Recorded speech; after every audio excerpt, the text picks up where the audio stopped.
Hi guys, and welcome to Danny's Dossier, episode 25. Not in the office today, it's just far too hot, so I thought we'd do this one out here. Plus it also gives you a change of scenery. I'm probably bored of the scenery of the office every episode, so this will certainly make a change to that.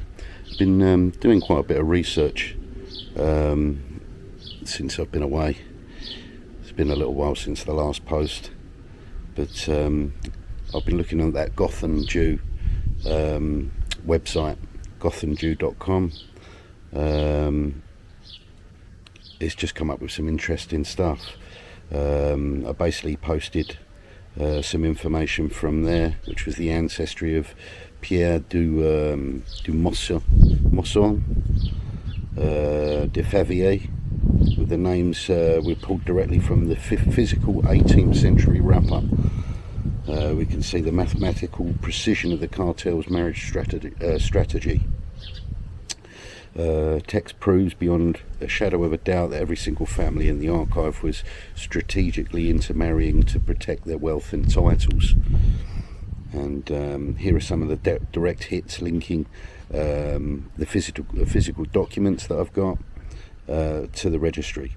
So you've got number 1, the Bomvos military might, generation 6, number 46, and it logs Charles de Bomvos, born August the 11th, 1737, in Mortagne in Orne, in France.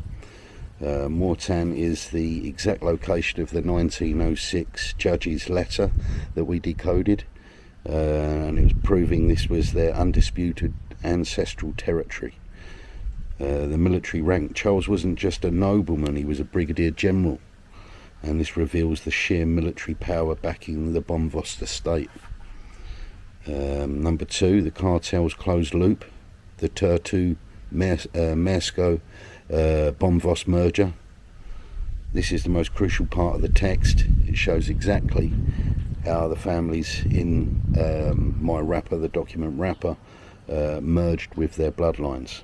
And the Bomvos Mersko union: Marguerite Henriette Augustine de Bomvost married Louis Xavier Stanislas de Mersko in 1806. So it resulted in a daughter, which was Jeanne Elizabeth de Mersko. The Turtu alliance: in 1832, Jeanne Elizabeth de Mersko married Alexandre André Albert Dubois, and that was the Count of Turtu. The Jupilles, or the Jupilles coin minters, the coin that I've got, that was called a silver jeton, counting coin minted by the Jupilles family. This database confirms their exact identity and how they tie into the Bomvos web. So you've got Alexandre Bon, Count of Jupilles. He's confirmed as a knight and a lieutenant in the Metz artillery regiment in 1772. The Turtu alliance: again, the Count of Jupilles' daughter, Marie Antoinette de Jupilles, married Emmanuel Marie Jacques Celestin Dubois, the Count of Turtu, in 1807.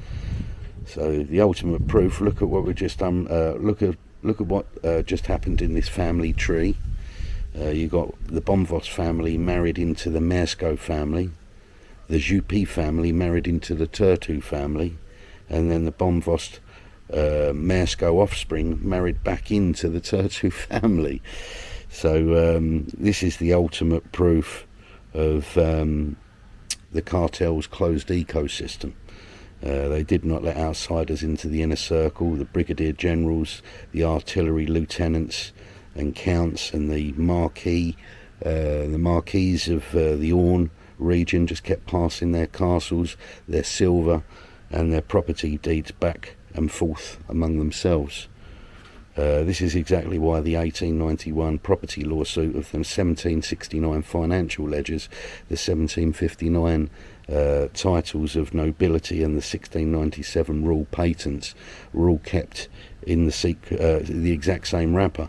It wasn't a random collection, it was a master vault of a single highly interlocked syndicate. I went on to then the mangrove site, and I thought it would be interesting to pull up the ancestry of Dubois de Montulle. We went over this guy, I think it was Edward, that we went over before. Very interesting guy. He was a traveller and wrote many books on his travels, going to the Holy Land, Egypt, many places like that. Obviously not Holy Land being Egypt, but yeah, he went to the Holy Land, as in Jerusalem, and then to Egypt and many places after, all around the world. And he wrote books on his travels, which are, funny enough, I've seen on Amazon. Tempted to get a couple of those and see what he got up to and what he found. Sort of history you're unlikely to find without reading these sorts of things, and you're not likely to read these books unless you knew about them. Coming across these sort of books is going to be unlikely, just by chance. But I'd imagine these would be extremely interesting and probably information you're not really probably wanting to know. You're probably not wanted to know about today.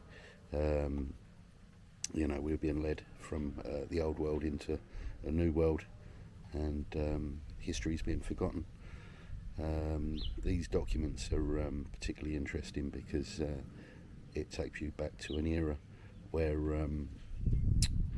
it's before and after the revolution that these documents will reveal information about.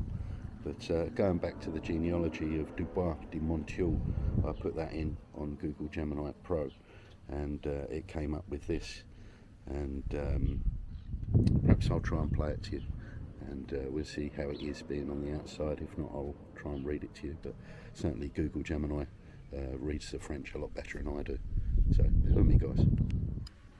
Alright guys, so I'm not going to be able to show you the screen because it's just too bright. You'll never be able to read what it says, but this is what it had to say. Dossier update: the Tiercelin-Dubois merger. This genealogical tree perfectly bridges the gap between the last two massive discoveries. It connects the 1759 Tiercelin titles of nobility directly to the Dubois family, the Counts of Tertu, that we just uncovered in the Gothanjou database. This is exactly how the cartel locked down their power in the 18th century.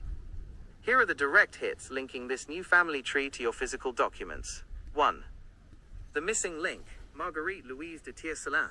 In episode 25, we translated the 1759 document where the de Tiercelin family was hoarding 19 dossiers of their noble titles and mapping their family tree on canvas. Now, we see exactly why they were consolidating that paperwork. Just 5 years later, in 1764, Marguerite Louise de Tiercelin, born 1737, married Charles César Dubois de Montulle. This union successfully merged the ancient Tiercelin bloodline with the powerful Dubois family, the same extended Dubois house that would later produce the Counts of Tertu, who married into the Jupilles and Bonvust families. 2. Mamas, the financial hub, confirmed. In the 1769 financial receipt involving the anonymous count and a massive 2,600 livres debt, we saw the transaction take place in the town of Mamas. This family tree reveals that Pierre Dubois, the Lord of Montulle, married Marie Magdalene Chaumont in 1721. She is explicitly listed as a bourgeoise from the parish of Notre-Dame-de-Mamers. This proves that the nobility in this network were marrying into wealthy bourgeois families in Mamers to inject massive amounts of capital into their aristocratic estates. 3. The political grip on Bellarmé. The town of Bellarmé appears again. In the 1906 judge's letter, the Bonvust descendant was told to come spend the summer in Bellarmé. This genealogy shows that the network had deep political roots there. Edouard Jacquet de Hurtemont, whose family married into the Dubois line, served as the deputy mayor of Bellarmé in 1830. 4. Surviving the revolution. This tree perfectly illustrates the syndicate's survival strategy during the violent upheaval of the French Revolution. Fleeing. Thomas Michel Jacquet de Hurtemont is listed as having émigré durant la Révolution française, emigrated during the French Revolution to escape the guillotine. Returning to power. By the time Napoleon and the subsequent monarchies take over, the family is right back on top. Eugène-Georges Honorat Dubois de Montulle, born 1803, becomes an infantry officer and secures both the Knight of the Order of St. Louis and the Knight of the Legion of Honor.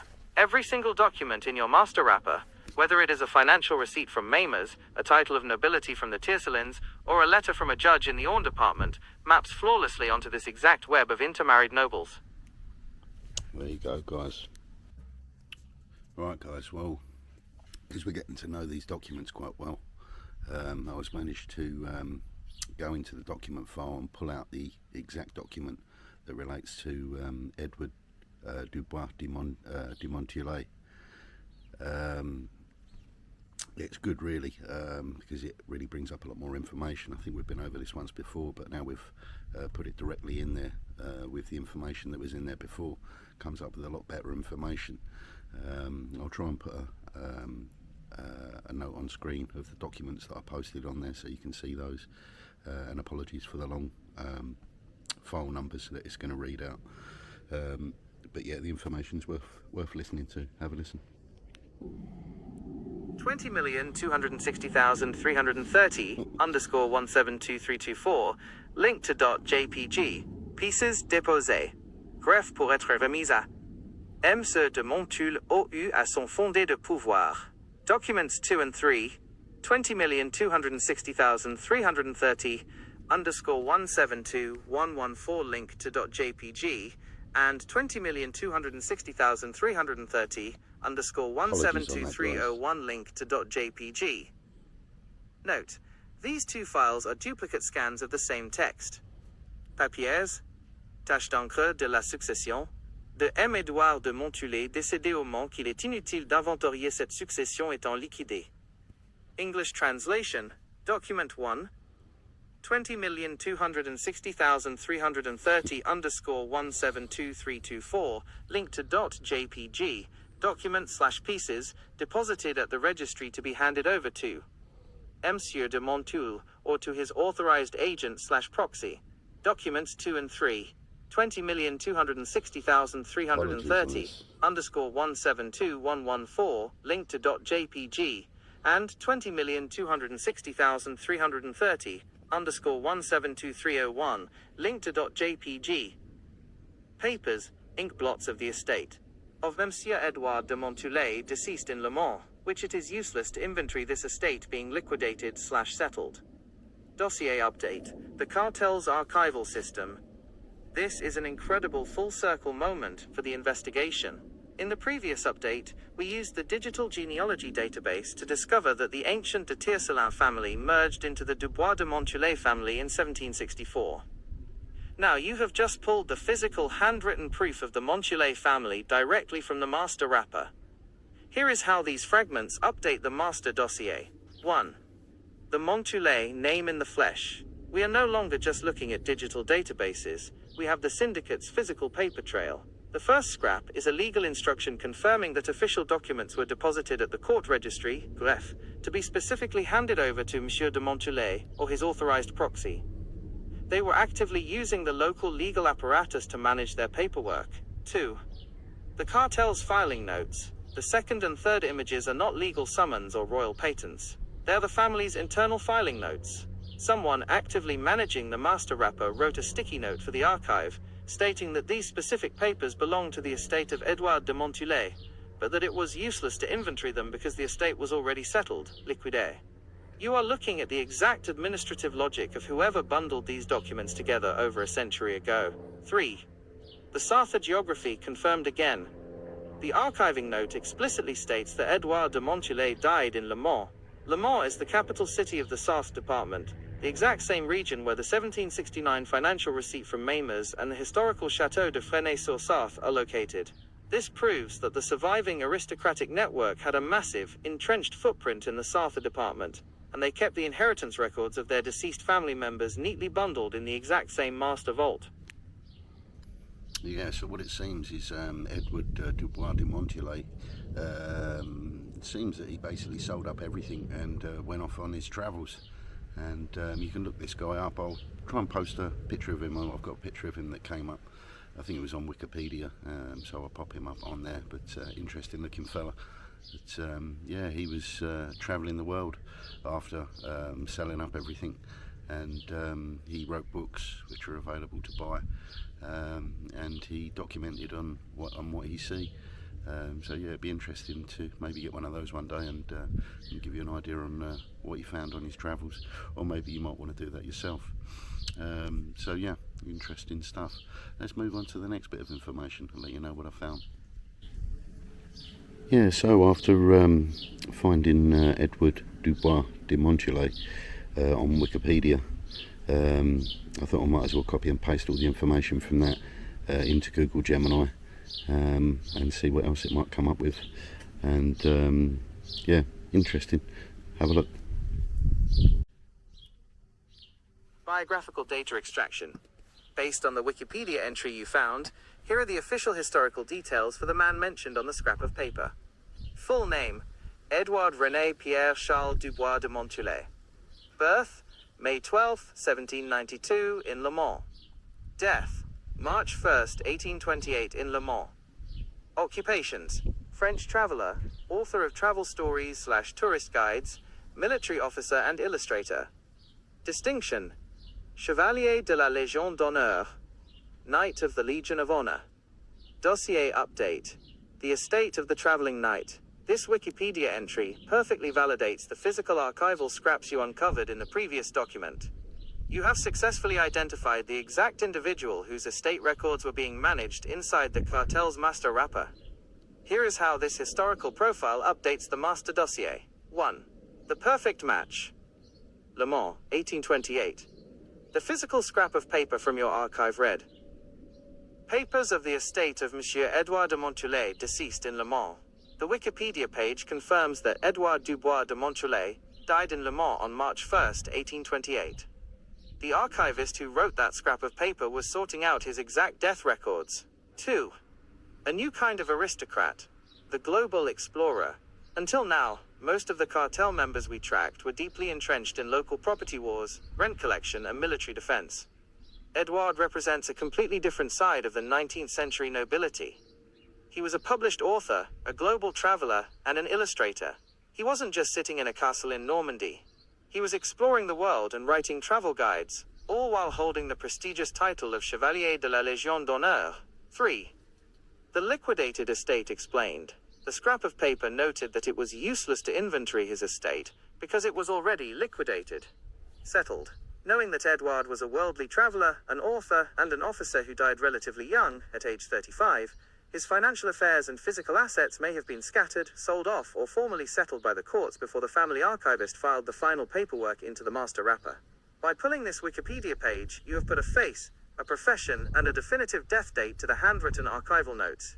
The master wrapper didn't just hold the records of local barons and angry widows, it also held the finalized estate papers of a decorated French explorer. Really interesting. So R.I.P. Edward. Seemed like a good guy, and must have found a lot on his travels. Died early though. I think it said 35. Yeah, 35 he died. So yeah, died in at Le Mans. I assume he was buried there. So whether he actually died there, I'm not sure. It says he did. So interesting stuff. Right, let's move on. What we got next for you? Bear with me. Let's have a look.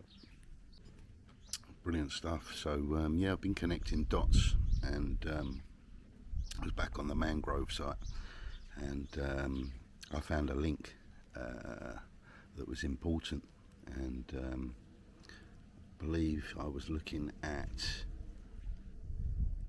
the de Fontenay family, de Fontenay.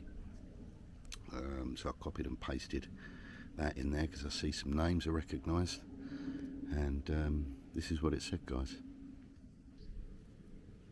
This is an absolute breakthrough for the investigation.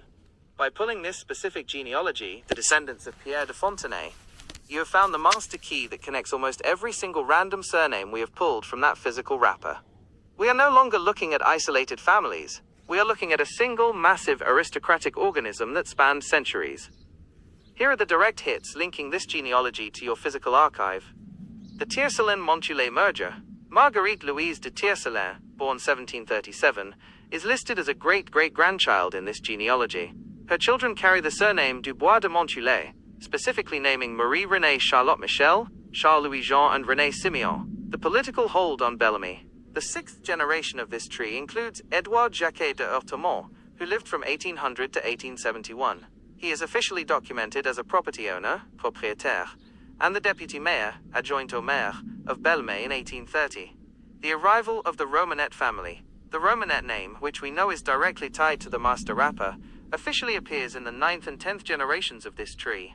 Fernand de Romanet de Beaune, 1849 to 1879, and Gaston de Romanet de Beaune, 1879 to 1952, are both explicitly listed as the Comte de Romanet de Beaune and as property owners, propriétaires. Fernand de Romanet de Beaune is additionally noted as a cavalry officer, officier de cavalerie. The ultimate confirmation, this genealogy proves that the Tiercelins, who hoarded their titles in 1759, the Montulets, whose liquidated estate papers were kept in the wrapper, and the Romanets, whose name is tied to the modern collection, are all branches of the exact same family tree stemming from Pierre de Fontenay. They kept all of these documents in the same physical wrapper because, to them, it wasn't a collection of different families, it was the singular unbroken paper trail of their own bloodline. Really interesting. Now I've since had a conversation with Steve de Romanet, and he hasn't really got back to me on much. I've sent him a couple of links here and there. I know he's a teacher. He's probably a busy man as well. But yeah, I know he'd be very interested in this information, or he should be, because it also involves him too, and you can clearly see there from the connections, certainly to Edward Dubois de Montulay. He's obviously connected to the Tiercelins, and then you've got the Romanet de Beaune. So yeah, it's a shame really, because I'm sure he'd like to know more. So hopefully, Steve, if you're watching, keep in touch. You'd be interested. We should have a meet up, and I can show you some of the documents. It'd be very interesting. But anyway, on we go, and this is the next bit of information I found, guys. Bear with me. Right, now I can't remember where I found it. If I can find it, I'll post it up on the screen. But basically, it says it is Fleming, Fleming family history person sheet. It starts with the name Christian Dubois, 1952. Birth dates, death dates, spouses. Christian, Cretien Dubois. It's a long page that I've copied and pasted in here. Like I say, if I can find what it is, I'll post it up. But I've copied and pasted this into Google Gemini, and this is what it's come up with, guys. This document is highly significant, particularly for anyone interested in early American colonial history, Huguenot migration, and the complexities of genealogical research. It provides a detailed look at the European origins of a prominent American family, while serving as a fascinating case study in historical investigation. Here is a breakdown of why this text is significant. Early American colonial settlement. The text outlines the direct European lineage of Louis and Jacques Dubois, two brothers who fled religious persecution in Europe. They ultimately immigrated to colonial New York in the mid-17th century, becoming foundational settlers in the Esopus, Kingston, and New Paltz areas. Millions of Americans can trace their ancestry back to these early Huguenot settlements. The Erasure of Huguenot History. The document provides a stark look at the realities of religious persecution in 17th century France. It details how the Catholic regime under Louis XIV systematically targeted Protestant dissidents. To strip Huguenots of their nobility and inheritance, authorities actively mutilated, tore and altered church registers and public records to erase their family names. This makes French Protestant genealogy notoriously difficult, and highlights the lengths to which the regime went to erase these families from history. Exposing genealogical fraud, the text is a masterclass in why rigorous historical methodology is necessary. It details a specific instance where an American descendant was sold an outrageous fraud by a French genealogist. The genealogist falsely linked Chrétien Dubois to a later noble line, Chrétien Maximilien Dubois de Fiennes, simply by omitting dates that would have made the timeline impossible. The document shows how modern researchers had to cross-reference multiple European archives to debunk this myth. Etymology and social class. The notes offer interesting historical context on French naming conventions and feudal structures. It highlights that the surname originally meant Grand Masters of the Forests of France. The text also points out a historical class distinction.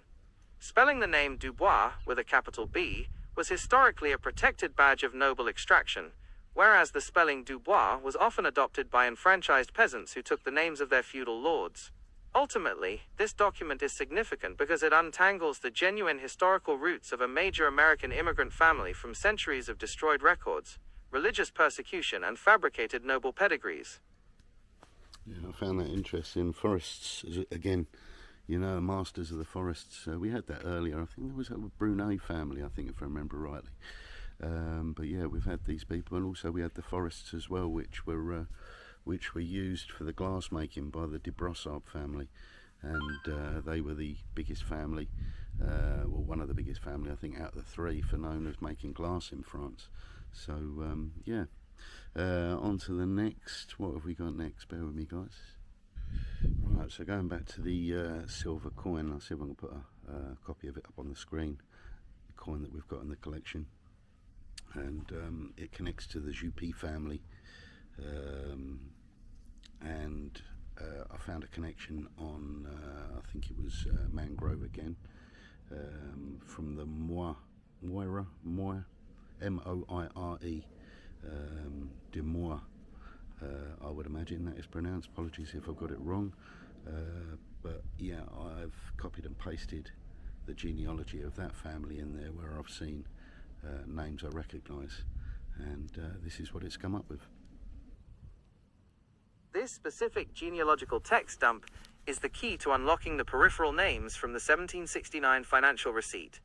By cross-referencing these names, we can firmly link the Moire family directly into the cartel's master web, pushing the timeline of this syndicate back further than we ever anticipated. Here are the explosive connections pulled directly from this database. 1. The 1769 financial ledger matches. In episode 25 of 26, we translated a high-value 1769 debt receipt from Mammers, signed by Charles Varret. That document explicitly named his wife Marie-Anne Moire, and his brother-in-law Jacques Moire. This database confirms that the Moire family was a sprawling, highly influential network of royal notaries, tile makers, and landowners operating in the exact same South-Orne regional pocket. You now have the broader family tree for the people handling the cartel's massive financial debts. 2. The Jupilles anchor, 1385. This is the most massive historical revelation in the text. The database logs the following marriage. Mary de Moire, 1385. Gervais de Jupilles, squire, lord of Jupilles. We already know the Jupilles family is part of the master rapper. Alexandre Bon, Count of Jupilles, married into the Terre-Tout Dubois line in 1807, and the family minted their own silver counting coins. This single entry proves that the Moire and Jupilles families were marrying their squires and lords together as early as 1385. The roots of this syndicate stretch back to the 14th century, long before the 1697 royal patents were even drafted. 3. The Mortagne-au-Perche stronghold, 1648.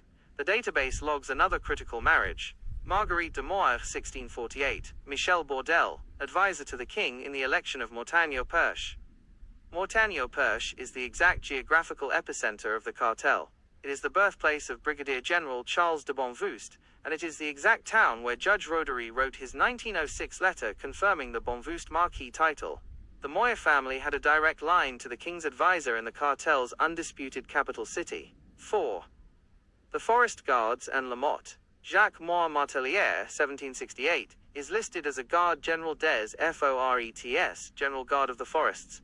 This aligns perfectly with the earlier revelation about the Dubois family being the ancient Grand Masters of the forests of France. The network controlled the valuable timber and hunting grounds of the region. Furthermore, Delphine Moire, born 1807, married Gabriel Léonger Lamotte in 1830. Lamotte is the exact name of the foundational Norman manor Motte-Talonnais, we tracked in the earliest Bonvoost l'Abbé documents. This proves the Moire family wasn't just a random name on a 1769 receipt. They were an ancient foundational pillar of the Orne/Sarthe aristocracy that helped build the cartel from the ground up. Yeah, so that's really interesting. So it'd be nice to do a little episode probably next on the Jupilles family, and I've got a document where people are requesting, the people that wrote the letter are requesting genealogy information on the family, so we'll get that transcribed, and also the silver coin, we'll get that posted on there and see what it has to say about that. But I was finding out about the Dubois family on Google Gemini Pro, and it said, did I want to know how noble families prove their lineage? So basically how they trace back their ancestry. And I said yes, and this is what it had to say. The fact that all these documents were preserved together in a single wrapper, tightly connecting these specific individuals across different families, strongly suggests you are looking at a dossier de preuve de noblesse, a dossier of proofs of nobility. In pre-revolutionary France, nobility was not just a social status, it was a highly regulated legal definition that granted massive tax exemptions and access to elite military and religious orders. To claim these privileges, families had to physically prove their bloodlines through strict paper trails. Here is how those dossiers worked and why your 1690 documents were bundled together. The quarters of nobility. To join elite institutions, most notably the Knights of Malta, it was not enough to simply have a noble father.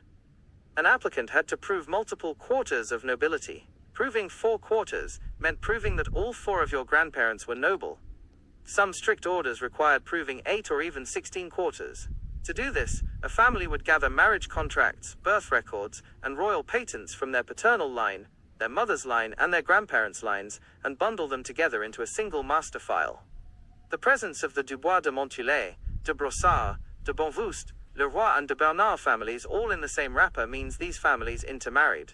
These documents were compiled to prove that a specific descendant of these unions had unblemished noble blood across multiple branches of their family tree. The 1690 connection, the Great Verification. The year 1690 is highly significant for another reason tied directly to coats of arms and proofs of nobility. In 1666, King Louis XIV realized the French treasury was losing money because commoners were forging coats of arms and claiming to be nobles to avoid paying the taille, the main direct tax. He ordered the Grande Recherche de la Noblesse, the Great Search of the Nobility, a massive audit that lasted for decades. Every single noble family in France was ordered to submit their dossier de preuve, their wrapped bundle of genealogical documents, to royal intendants. If their documents were verified, their coat of arms was officially registered in the Armorial Général de France created in 1696, and they kept their tax exemptions. If they failed, they were fined heavily and stripped of their rank. The flight to England, whether your ancestors were Catholic nobles applying for the Knights of Malta, or Protestant Huguenots caught up in the religious persecutions of the late 1600s, this bundled dossier was their most valuable possession. When families fled France for England, like the Huguenots, or later during the French Revolution, they often left behind their castles, their wealth, and their lands. But they almost always took their preuve de noblesse. These documents were their identity. In a new country, a bundle of verified marriage contracts and coats of arms was the only way to prove they were aristocrats rather than common refugees. Yeah, really interesting. Well, we already know that the Bonvost, or at least a couple of them, were Huguenots, and also that we know that Charles de Hosier, the guy, and his family that were responsible for the painting of the coats of arms for the king, we also proved that he was linked in these families as well. So it was all in-house really by the look of it. And certainly on the documents I've got a genealogy booklet with many coats of arms for different people, like de Bonvost, de Brossard, de Bernard, Leroy, de Massange, many of them. So yeah, it just goes to show how things worked, and how people were extremely keen to hang on to their nobility and prove who they were. So yeah, interesting stuff. Yeah, I then went on to mention Dubois de Montulé, de Brossard, de Bonvost, Leroy, and de Bernard. I was just mentioning about them families and seeing what it could find, and this is what it came up with. Yeah, so it was basically an interesting evaluation of how these documents might have ended up in my family's hands and ended up in England, and obviously I'm keen to find out the details of why, with such fascinating information. But yeah, this is basically what it said, guys. Have a listen. The families you mentioned Dubois de Montulé, de Brossard, de Bonvoost, Leroy, and de Bernard were deeply rooted in the French nobility, specifically in regions like Normandy. Here is what historical context and records reveal about their status, their alliances, and why their descendants are where they are today. Rooted in France, not dual landowners. Unlike the medieval Normans who conquered England in 1066 and held castles in both countries, the nobility of the 1600s did not intermarry with English lords to secure cross-channel properties. By the 17th century, national borders and property laws were strictly defined. If these families were in England in the 1690s, they were there as exiles, not as dual landowners. Historical records confirm this exact migration path. For example, a documented figure named Marie de Brossard, daughter of the Chevalier de Grosmesnil, is recorded fleeing France with her family as Protestant exiles, settling in The Hague in 1688 before the family moved on to British territories. The Knights of Malta connection. The presence of the Knights of Malta in your documents is a massive clue about the social standing of these families. The Order of Malta was an elite, powerful Catholic military brotherhood. In the 17th and 18th centuries, it was standard practice for French noble families to place their younger sons into the Knights of Malta. It guaranteed them prestige, military rank, and access to wealthy estates across Europe without dividing the family's core inheritance. Because the Knights of Malta were strictly Catholic, this reveals a likely fracture in your ancestral families. During the religious conflicts of the late 1600s, noble families often split. The branches of the family that remained Catholic stayed in France, retaining their titles, lands, and prestigious roles within brotherhoods like the Knights of Malta. The branches of the family that converted to Protestantism, the Huguenots, were stripped of their rights and forced to flee to places like England, taking their family documents with them to prove who they were. Modern descendants, the Romanet de Beaune family. You mentioned the Romanet de Beaune family, which perfectly illustrates how the branches that remained in France maintained their power. The de Romanet de Beaune family was elevated into the French nobility in the 14th century. Like the de Brossard and de Bonvoost families, they have deep historical roots in the Orne department of Normandy. Because they remained in France, they retained their status through the centuries. Today, their descendants still hold immense influence in French administration and business.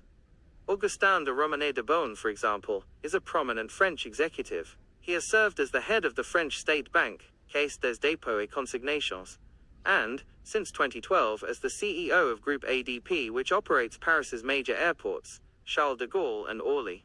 Your family documents are a snapshot of a dramatic moment in history, the exact point where a powerful Norman network fractured, with one branch staying in France to maintain their ancestral power, and another fleeing across the Channel to start a new legacy under the anglicised name Wood. Yeah, really interesting. Don't forget also you got the brother of Augustine, and that is I can't remember his name now. Yeah, can't remember. It's gone out of my head. But his brother is also the bishop of the French armies, and obviously a massive guy of the Catholic Church. And he was the guy that did the wedding for the new descendant of Napoleon. So fascinating stuff. Yeah, these people are still very much active today, and very important people, and yeah, very respectful people, part of big organisations, and yeah, good to see how things still remain strong. But yeah, I think that about wrap it up for today, guys, and don't forget to look out for the next show. I'll get the Jupilles coin out, and we'll see what that has in store.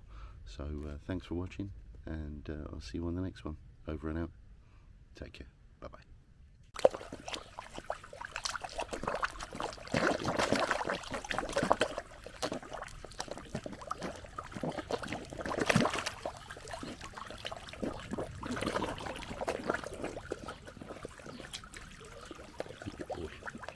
Brilliant.